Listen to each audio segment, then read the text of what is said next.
Bienvenue sur Rebelle et Sensuelle, épisode 39. Aujourd'hui, je te parle que ce que mon corps m'a appris quand j'ai arrêté de chercher. Je vais t'aborder les termes de surmenage. Je vais t'aborder aussi le terme de l'abandon, de la petite fille en soi, donc ton mini-toi, et aussi la validation extérieure. Alors, on se retrouve après l'intro. Bienvenue dans Rebelle et Sensuelle, le podcast où l'on explore ensemble les chemins de la sensualité, de la sexualité consciente et de la libération émotionnelle par le corps. Je suis Geneviève Bessette, libératrice de ta sensualité par ton corps.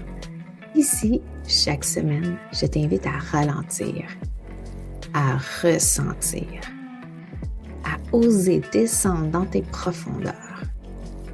Parce que ta vérité, ton feu, ton désir ne se trouve pas dans ce qu'on t'a appris à faire, mais dans ce que ton corps a toujours su. On parle d'émotions tabous, blocage sexuel, héritage invisible et révolte douce. T'es pas ici pour faire semblant, t'es ici pour te retrouver. Et ça, c'est déjà une forme de rébellion. Alors aujourd'hui, je te fais un épisode très personnel, donc je me base sur qu'est-ce que j'ai vécu pour pouvoir te communiquer qu'est-ce que je vois tellement, tellement, tellement autour de moi.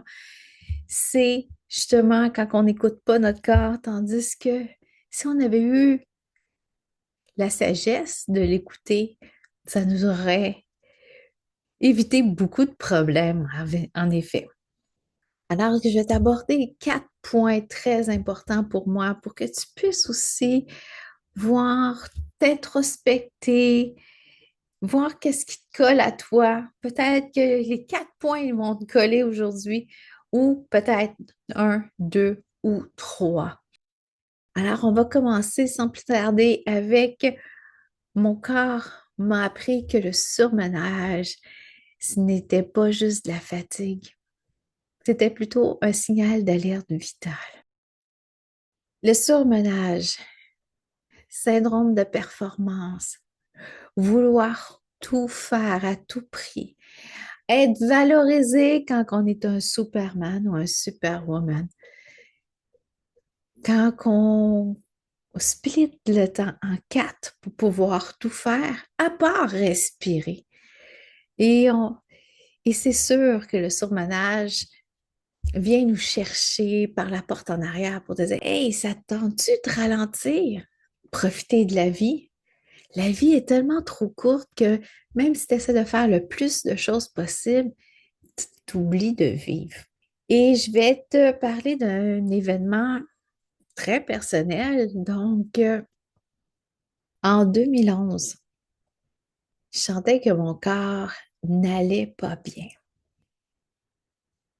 J'étais aux études, j'étais maman solo et je travaillais aussi en même temps pour essayer d'améliorer ma qualité de vie.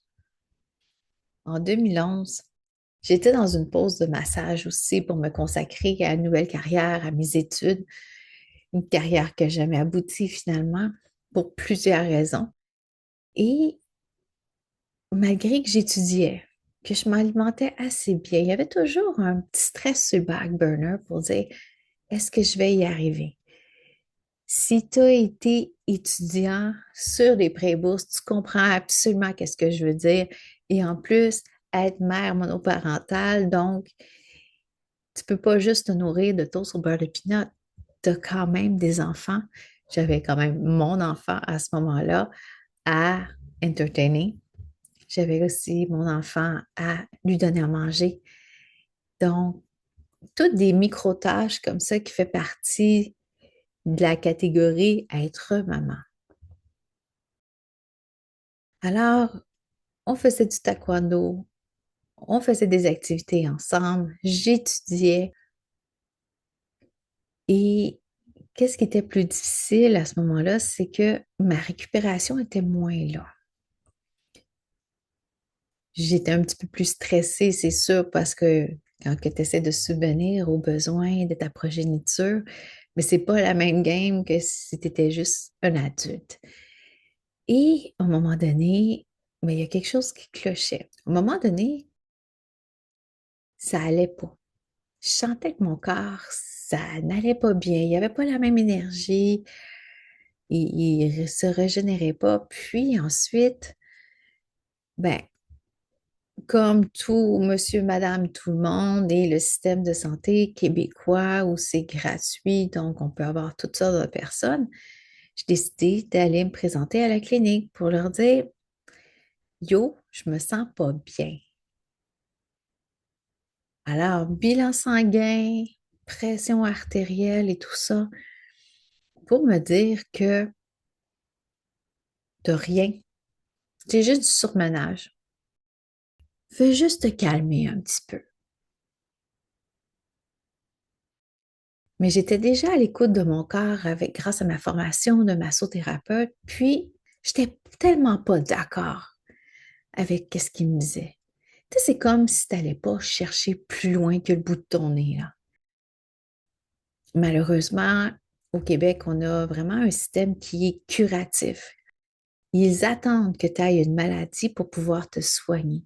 Mais tout ce qui est en prévention, de là que moi aussi j'ai quitté le domaine hospitalier en 2009, tout ce qui est en prévention n'est pas valorisé. Ben, c'est beaucoup plus lucratif d'avoir une société malade pour plusieurs aspects. Donc, au niveau politique, au niveau pharmaceutique, et tu sais, on attend que tu t'ailles cogner la tête sur l'arbre pour te dire, eh bien, finalement, tu as ça. Donc, étant donné que je suis très attirée par tout ce qui est domaine alternatif, j'ai décidé d'aller chercher des suppléments pour pouvoir me donner de l'énergie, m'accorder un petit peu plus de repos, peut-être un petit peu plus de fruits et légumes aussi, puis essayer de réduire un peu ma tâche, quoique je ne pouvais pas réduire tant que ça. C'est alors que j'ai quand même pas retrouvé ma pleine énergie, mais j'ai quand même été un peu mieux. L'année suivante, au printemps 2012, mon médecin m'appelle en voulant dire, je ne veux pas que tu t'inquiètes, mais je vais envoyer ta requête pour un examen beaucoup plus poussé en gynéco. OK. Au lieu de me dire qu'est-ce qui se passait vraiment, parce que j'ai quand même eu la moitié d'une formation en soins infirmiers, je me connais beaucoup en biologie, tout ça, je l'ai étudié en long puis en large puis en diagonale. Il y avait quelque chose de louche. Étant donné que j'ai voulu lui faire confiance, je lui ai laissé ça. Au mois de juin, on découvre que ma mère a décidé de mettre fin à ses jours. Et là, étant donné que j'étais à l'écoute de moi-même, j'ai processé j'ai fait des lectures, j'ai processé sur justement l'abandon parce que c'était la troisième fois que ma mère m'abandonnait, et cette fois-là, c'est pour de vrai. Pourtant, suite à une formation que j'ai faite plus tard, mais c'est pas moi qu'elle a abandonné, c'est elle qui a abandonné sa vie. Donc, j'en étais pas concernée. Des fois, on aime ça de se rajouter notre faute, c'est toujours notre faute à quelque part. Pourtant, c'est tellement pas le cas. C'est vraiment tellement pas le cas. Et là, mon médecin m'avait dit, tu sais, si tu n'as pas eu de nouvelles cet été, rappelle-moi. Donc, je t'occupais avec les préparatifs de ma mère et tout ça. Puis, à un moment donné, au courant de l'été, je rappelle mon médecin et je dis, mais non, ils m'ont pas rappelé, me disant pas plus sur qu'est-ce qu'il avait découvert lors d'un pas de test. Ben, il dit, OK, mais je vais renvoyer une autre requête en stat. J'ai travaillé quand même 9 ans à Cité de la Santé, donc je sais, je connais les termes. On pouvait se parler le même langage quand j'allais dans son bureau.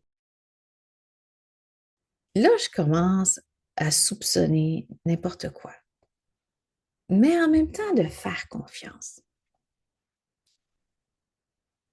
Et finalement, j'ai eu mon examen un peu avant les fêtes. Entre le début puis la mi-décembre. Donc, qu'est-ce qui est arrivé? C'est l'infirmière qui m'a avisé que j'avais un cancer, un adénocarcinome in situ. Tu parles d'un temps pour recevoir justement une mauvaise nouvelle comme ça. J'ai été prise en charge par une chirurgienne. Ça a l'air que c'était la meilleure au Québec. J'en remercie encore beaucoup Puis en plus, ce cancer-là, parce qu'ils m'ont fait d'autres tests, il était dans les tissus. Donc, on n'aurait pas pu le voir comme ça.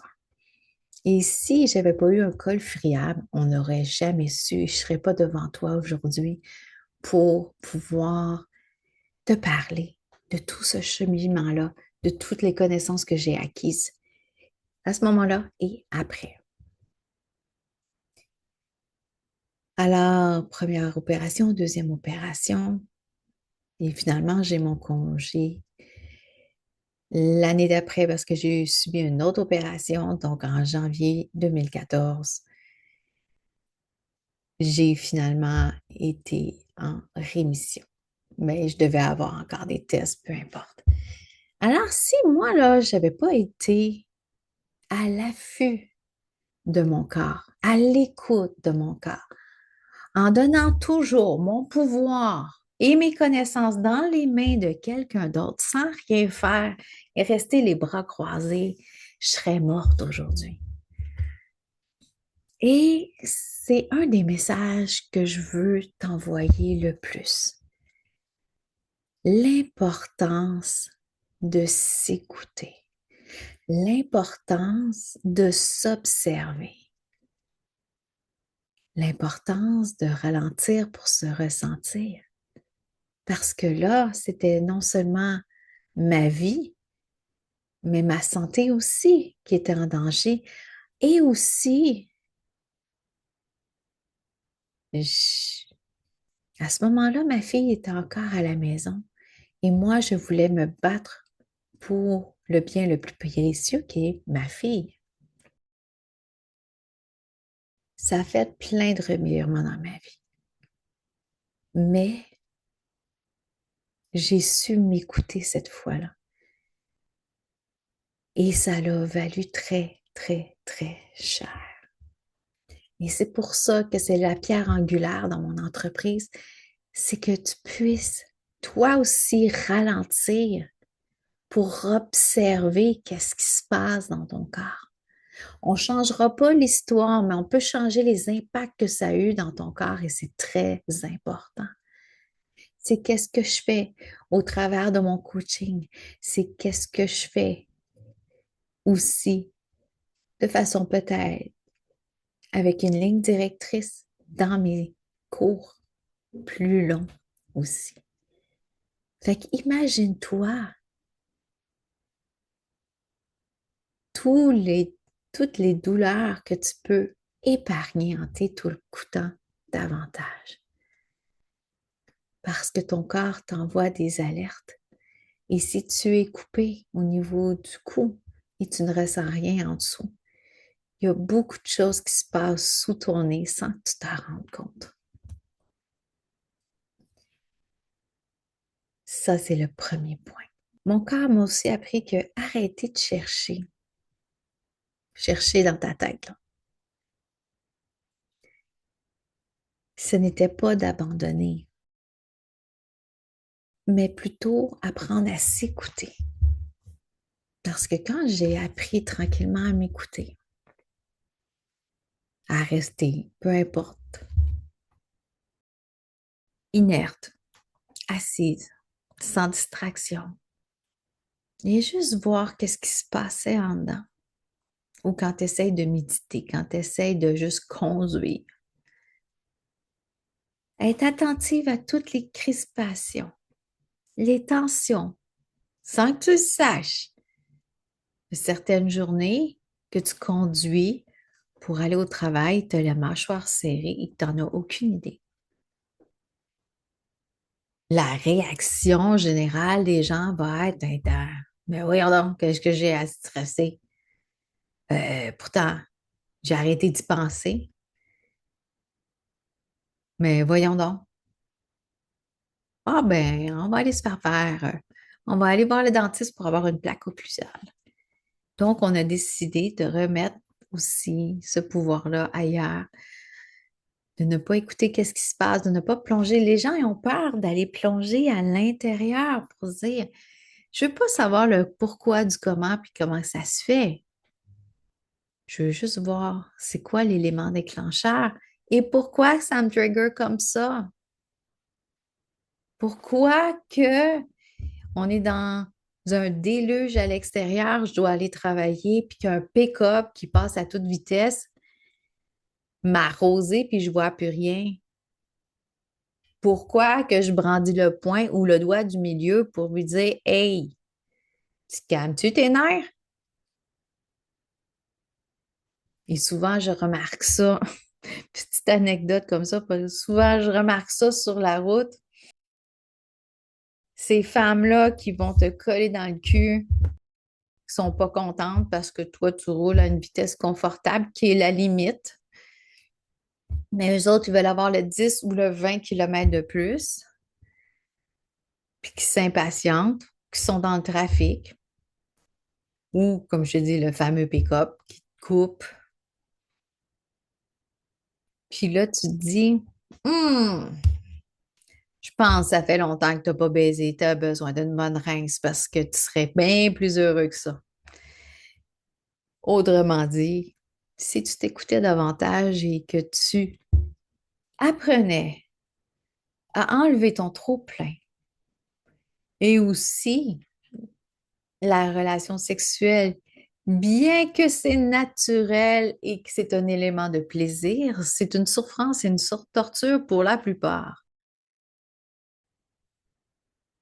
Alors, si je reviens, si on prend conscience de nos crispations invisibles, tu arrives à côté d'un endroit, tu es comme, ou sur le bord d'un conflit, où tu dois adresser la parole à quelqu'un qui t'intimide un petit peu, mais pour dire, Hey yo, je pense que tu te trompes. Oser s'affirmer, mais en dedans de toi, ça shake en dedans, puis tu dis non, comment je vais faire, comment je vais faire. Ça arrive encore, ça m'arrive encore. Mais c'est juste inspire, expire, fais un petit check-in à l'intérieur. OK, faut le dire, faut le dire. Je suis une adulte, j'ai l'expérience, mais ah, je crispe encore parce que c'est pas assez fluide pour moi. Les mâchoires serrées, ou qu'il y a un souvenir pas rapport qui te remonte comme une boule de champagne. Des fois, là, c'est comme je suis en train de conduire. Puis on dirait que je fais exprès pour travailler loin, comme ça, j'ai le temps de m'introspecter pendant ce que je conduis. Et là, je suis comme, pourquoi que je pense à ça encore? Ah bon, ça a besoin d'être vu, entendu, reconnu. OK. Ou les douleurs d'une blessure non dite. Ou tu sais, ou une vieille blessure que tu as eue, là. Dans le cas, moi, c'est ma main gauche.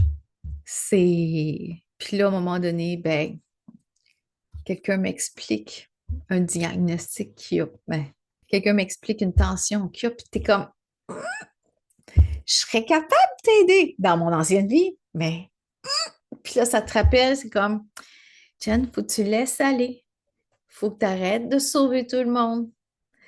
Puis là, c'est comme, t'as tout à fait raison, mais on dirait que je veux pas décrocher. Alors, des fois abandonner. Abandonner qu'est-ce que tu as été avant pour aller vers quelque chose de mieux. Et ça a été le deuil le plus difficile que j'ai dû faire.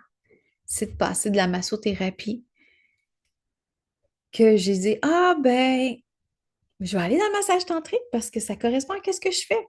Mais il y avait trop de massages là-dedans. Ah, mais il a fait comme, c'est pas là que tu t'en vas. C'est comme,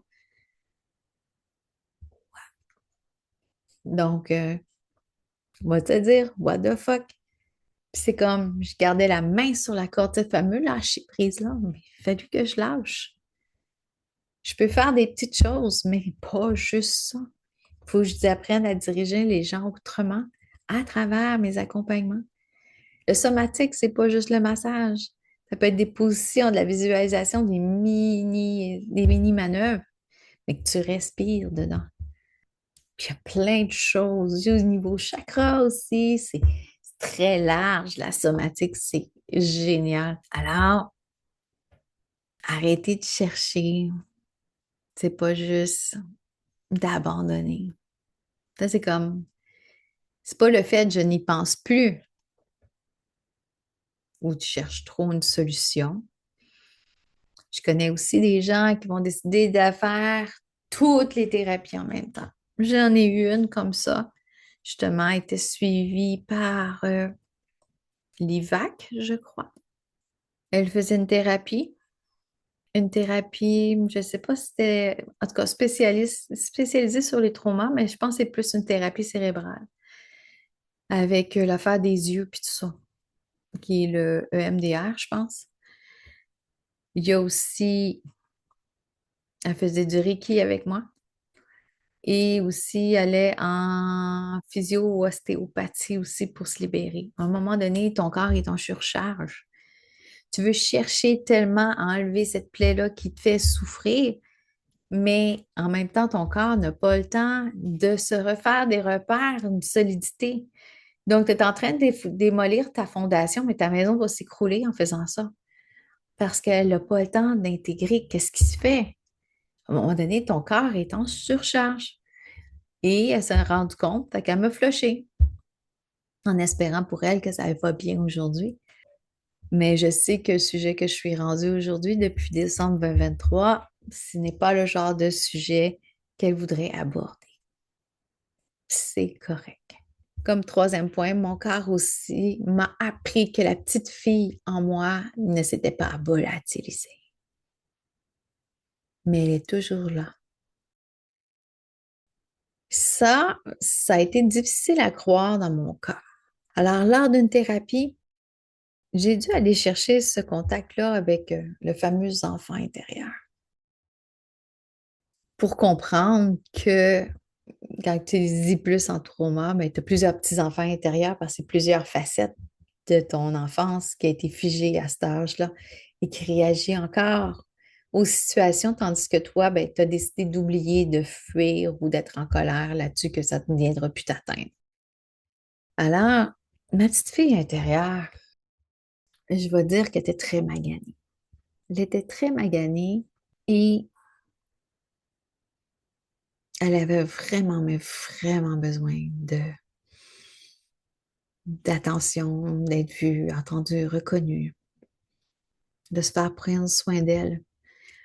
Parce que il y a une période dans ma vie que j'ai dû être une adulte à l'âge de 8 ans. Alors, tout ce qui était plaisir, tout ce qui était musique, jouer, tout ça, mais c'était rendu interdit. Et cette petite fille-là, ben, elle a tenté, elle devait devenir adulte pour se protéger et prendre soin de son petit frère. Eh oui, j'ai un petit frère. Et c'est un des avantages d'être la fille aînée aussi, c'est que on compte sur toi pour tout. Prendre soin des autres, être là, montrer l'exemple et tout ça. Au lieu de toi, être juste toi tel que tu es. Alors, j'ai appris à être très indépendante aussi. Alors, quand que j'ai fait cette découverte de reprendre cet enfant-là, Elle était devenue indépendante aussi, mais plutôt isolée, recroquevillée dans un coin, qui a de la misère à faire confiance. Et ça transparaissait sur ma personnalité. Alors, tranquillement, j'ai appris à nettoyer ses blessures, à l'écouter. C'est elle qui me parle quand que ça va pas bien, quand elle fiche, puis qu'elle ne sait pas comment réagir. C'est comme ton petit enfant qui tire sur le bas de ta jupe pour dire, Hey, je suis là, mais tu sais que je me sens pas en sécurité ici. Alors, c'est de prendre un temps, c'est de prendre le temps, dans un moment vulnérable, de s'asseoir avec elle. On peut l'imaginer. J'ai quelques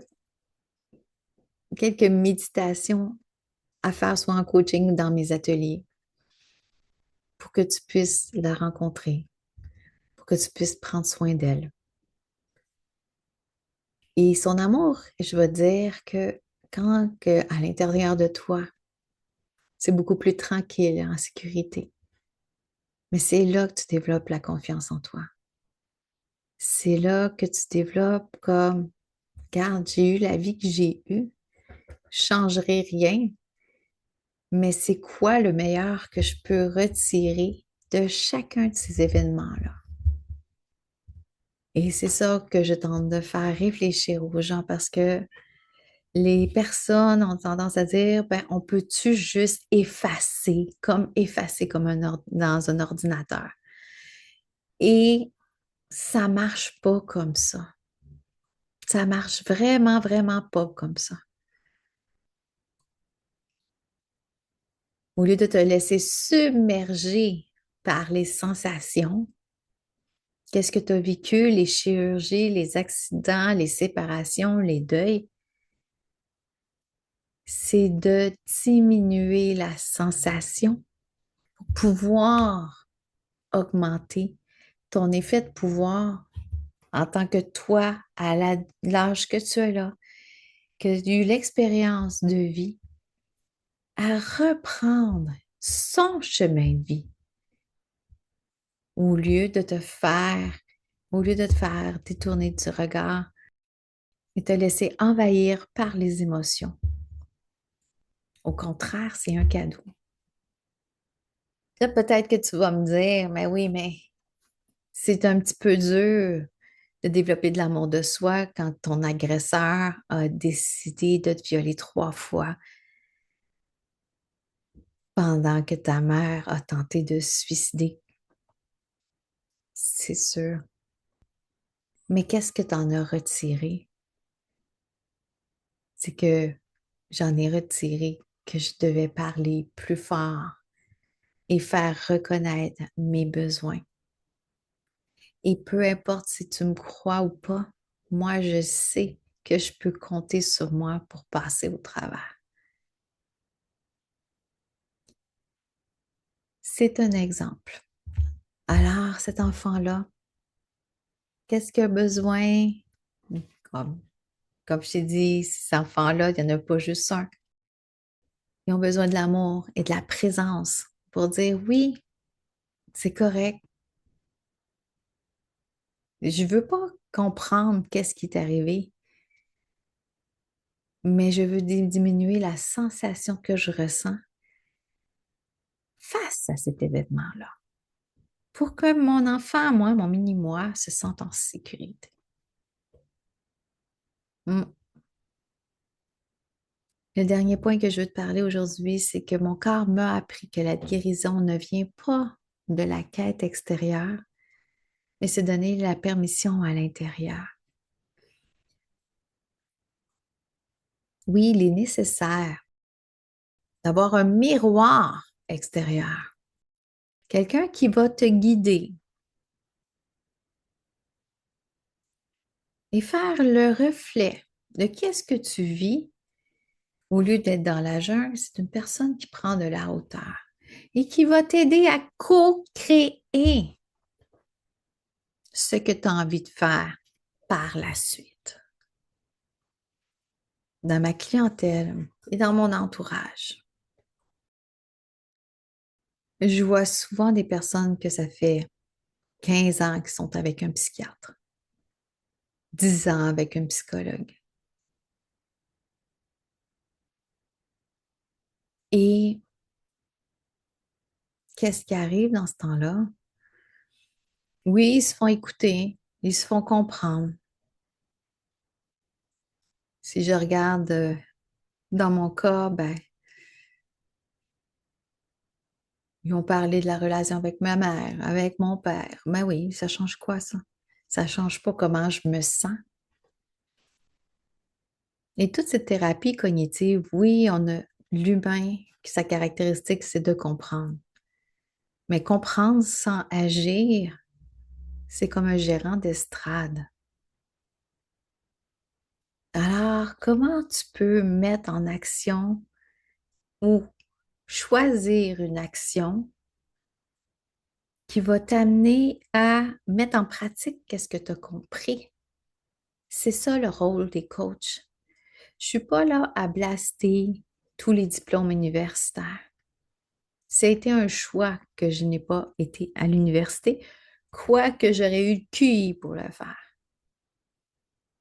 J'ai décidé de faire une voie rebelle. Et c'est correct, pas juste par rapport à ma vie, à mon vécu, qu'est-ce que j'ai traversé. C'est que les structures, je trouve qu'elles sont vieillots, qu'elles ne sont pas adaptées pour les gens qui ont vécu des situations plus importantes et que pour survivre, ils ont appris à s'hyper adapter. Ces fameux caméléons-là. Mais quand que tu vas à la source, comment ils sentent dans leur corps, ce fameux walk the talk que je me suis aperçu pendant 19 ans de massothérapie, oui, ça va bien avec toute la crispation qui vient avec. Ah, c'est pas grave, c'est la vieillesse. Ah, c'est pas grave, c'est la ménopause. Ah, c'est pas grave, c'est à cause de telle maladie. C'est correct. C'est correct que toi, tu y crois. Mais de se donner la permission d'aller à l'intérieur, te faire guider pour dire qu'est-ce qui se cache en dessous.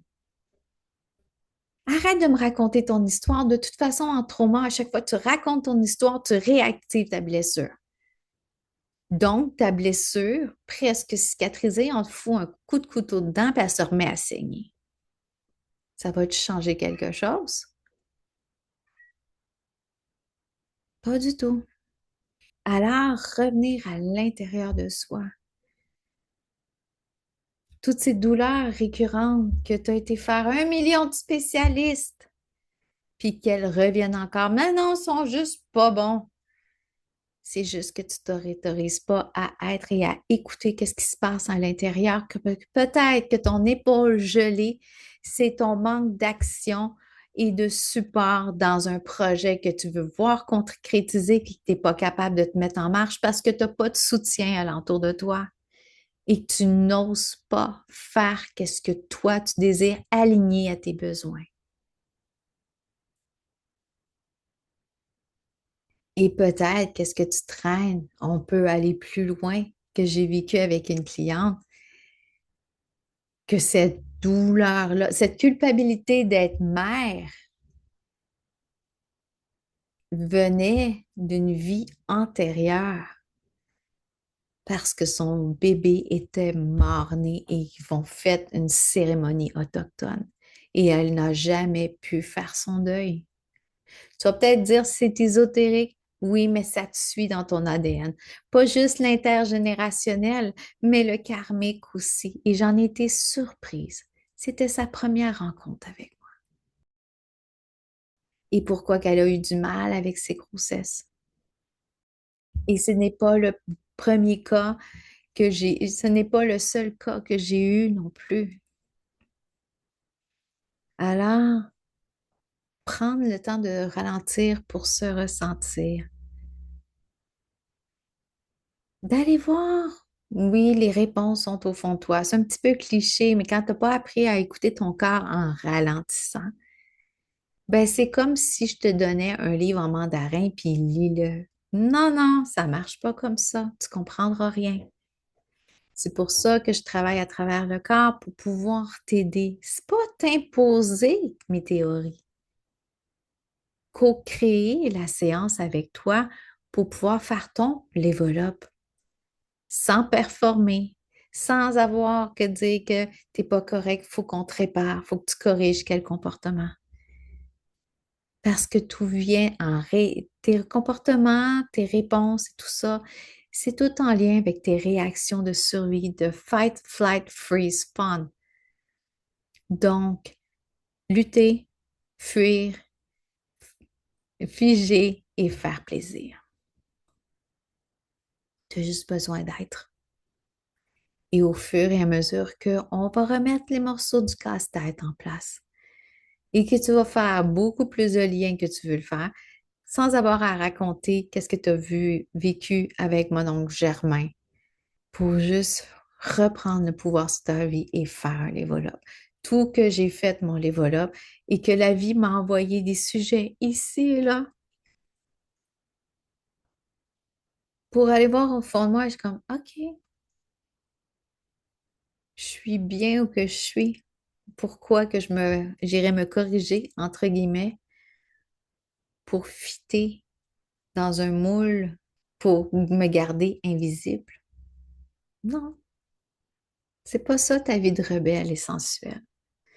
Ta vie de rebelle et sensuelle est encore beaucoup plus grande que ça. Parce que c'est la tienne selon tes désirs, tes besoins.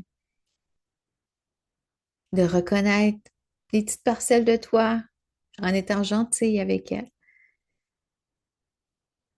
Pouvoir faire ton tune-in, ton baromètre, savoir comment ton corps il va.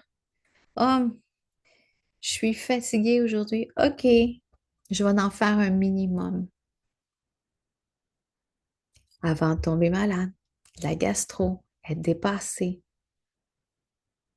ou encore pire, le burn-out à cause du syndrome de performance. Aujourd'hui, je t'ai parlé que comment, qu'est-ce que mon corps a appris sur le surmenage, qui était en fait une alerte vitale. Et vitale, c'est vital. Et ensuite, qu'arrêter de chercher, c'est pas d'abandonner, c'est juste laisser monter. Et mon corps m'a appris aussi que la petite fille à moi avait besoin de soins, d'attention, parce que peut-être qu'il y a des choses subtiles, non résolues, elle a juste besoin d'être en sécurité. Donc, c'est ton havre de paix que tu cultives à l'intérieur en voulant dire, OK, est-ce que tout le monde est correct? Pour que moi, je sois correct. Parce que quand tu réagis, c'est eux autres qui parlent, ce n'est pas toi. C'est pas toi l'adulte.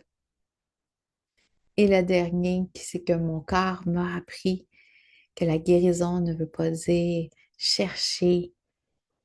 Ce n'est pas une quête extérieure, que ce soit de la libération, que ce soit aller chercher plusieurs spécialistes, mais c'est d'avoir quelqu'un pour apprendre à ralentir, pour ressentir, pour t'apprendre à mieux t'écouter à l'intérieur de toi.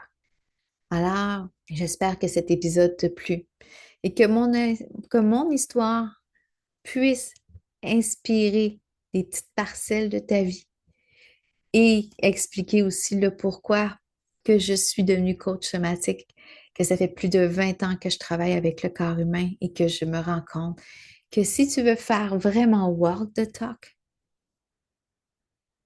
j'ai appris à lire le corps à travers mes mains, à travers l'énergie et juste en parlant avec toi grâce à mon cheminement.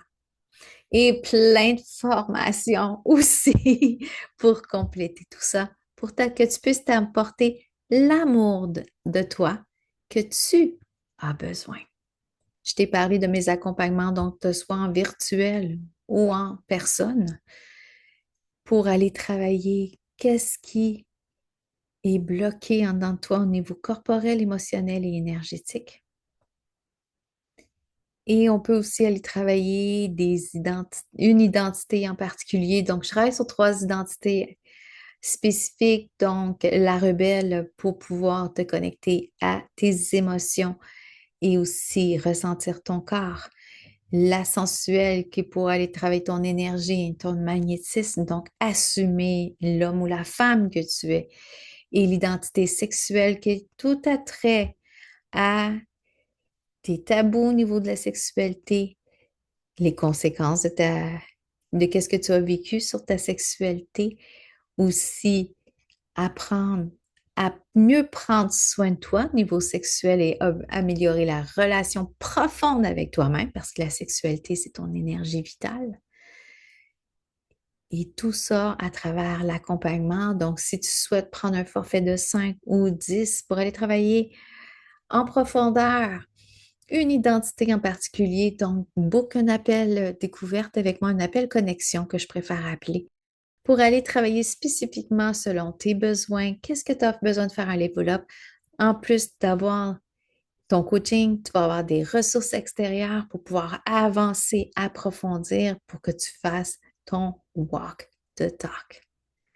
Alors, c'est tout pour moi et vu qu'on est en programmation estivale, on se revoit dans 2 semaines. Et si cet épisode-là peut aider une amie, partage-le. Partage cet épisode-là pour pouvoir qu'elle puisse aussi se sentir moins seule et que ça va être un geste d'amour que toi, tu y apportes parce que tu vois de l'extérieur qu'elle a besoin d'un petit peu plus de ce qu'elle a présentement. Et on se revoit dans 2 semaines où on va parler de la différence entre sensualité et la sexualité, donc souvent confondues. Sois à l'affût du prochain épisode si ça te titille encore les oreilles. Et moi, je te dis, merci d'avoir été là, belle rebelle. Si cet épisode t'a parlé, je t'invite à le partager à une amie qui en aurait besoin ou à laisser une note dans l'application que tu utilises. Ça aide vraiment le podcast à rayonner et à toucher d'autres femmes comme toi. Tu peux aussi me rejoindre sur Instagram pour continuer la conversation ou découvrir mes offres et ressources pour approfondir ton chemin. Et surtout, souviens-toi, s'explorer pour s'aimer pour se libérer. À très bientôt dans Rebelle et sensuelle.